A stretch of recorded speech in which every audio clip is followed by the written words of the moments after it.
আপনি এই যে ত্রয়োদশ জাতীয় সংসদ নির্বাচনে, এই নির্বাচনে অনেক দলে অংশগ্রহণ করেছে, তাদের মধ্যে আপনি কাকে ভোট দেবেন?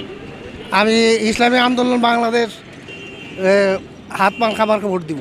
কেন হাত পাকে কেন ভোট দেবেন? যেহেতু ইসলামী আন্দোলনই বাংলাদেশের মধ্যে একজন আল্লাহর হুকুম পালন করার জন্য, আল্লাহর দিন কায়েম করার জন্য একমাত্র চরমনাই পীর সাহেব বাংলাদেশ। মানুষ বলে যে চরমোনাই পীর সাহেব দীর্ঘদিন আওয়ামী লীগের সাথে লিয়াজু মেনটেন করে চলেছিল, তাই তাদেরকে ভোট দেওয়া যাবে না। এই বিষয়ে আপনার মতামতটা কি? এই বিষয়ে যেটা ওই জোটের লগে যখন ছিল তখন তো একটা ছিল অন্যরকম পরিস্থিতি, এখন পরিস্থিতি ঘুরে গেছে। অতএব আমরা জোটের ভিতরে নাই, এখন আমরা এককভাবে নির্বাচন করতেছি এবং হাত পাখায় ভোট দিব। কেন আপনি হাত পাকায় কেন ভোট দিবেন? আর কি ঘাটতি আপনি চোখে দেখেন না? হাত পাখা ভোট দিবে এই জন্য, কারণ ইমান বাঁচাইতেইব। কারণ ওরা শরিয়া মানে না। হ্যাঁ, যেহেতু শরিয়া মানে না, মুসলমান যদি শরিয়া না মানে সে মুসলমানের থেকে খারিজ হয়ে যায়। অতএব এই জন্য ওদেরকে ভোট দেওয়া যাব না, আমরা হাত পাখায় ভোট দিব। আচ্ছা, তাহলে অন্যদেরকে যদি ভোট দেন তাহলে কি আপনি কি শরিয়া থেকে কি বাইরে যাবেন?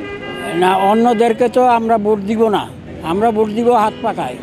জনগণ বলা বলি করতেছে যে চরমোনাই পীর সাহেব উনি ভালো না, উনি শেখ হাসিনার সাথে দীর্ঘদিন আতাত করে চলেছে, মানুষ ওনাকে ভোট দেবে না। সেই হিসাবে আপনি একটু বলেন কি আপনি কি ওনাকে ভোট দেবেন? আপনি যখন বলছেন যে এর আগেও শেখ হাসিনার সাথে আওয়ামী লীগের সাথে আতাত করে চলেছে, এটা আমাদের যুগ যুগ ধরে ইসলাম, সর্বসময় থেকে ইসলাম ও শরিয়া ভিত্তিকভাবে রাসূল সাল্লাল্লাহু আলাইহি ওয়াসাল্লাম থেকে এই পর্যন্ত চলে আসছে, সবাই চলছে। একে অপরের বিরোধিতা আমাদেরকে দেখাইছে ইসলামকে, কিন্তু আজও পর্যন্ত ইসলাম কারো বিরুদ্ধে বা কারোর সাথে আতাত করে নাই। কিন্তু জনগণ বা মানুষ বাহ্যিকভাবে দেখাইছে, এবং আমাদের বিরোধী পক্ষ ইসলাম ও শরিয়া যারা মানে না তারা আমাদেরকে এরকম দেখাবে। এখনও প্রচারণা অনেকে চালাইতেছে। তাই আমাদের যত প্রচারণা যতগুলি চালাক, আল্লাহ তাআলা বলছে যাদের ঈমান আছে, ঈমানের আকীদা যাদের ভিতরে আছে, তারা কখনো ঈমান থেকে বিচ্যুত হবে না। তাই আমরা ওইটাকে আমরা বিশ্বাস করি এবং ধারণ করি।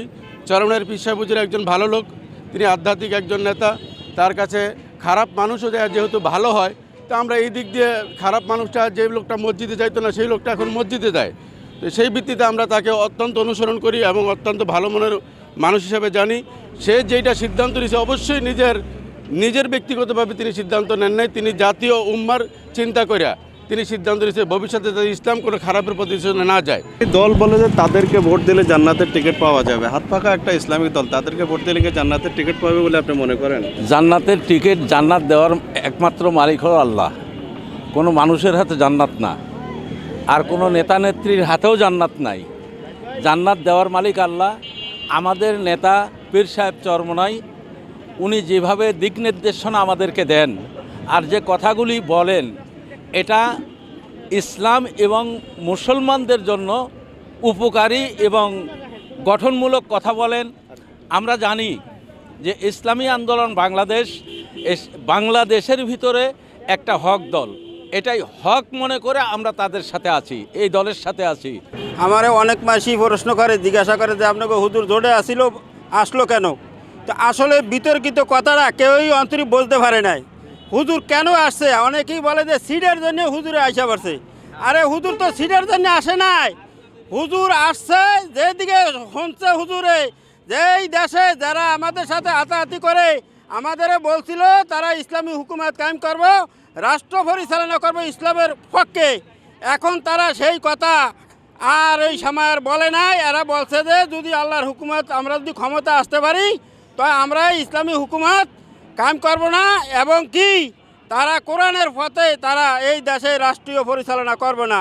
এই কথা যেদিন হুজুর শুনছে সাথে সাথে ওই সময় হুজুর বের হয়ে আয়া পারছে।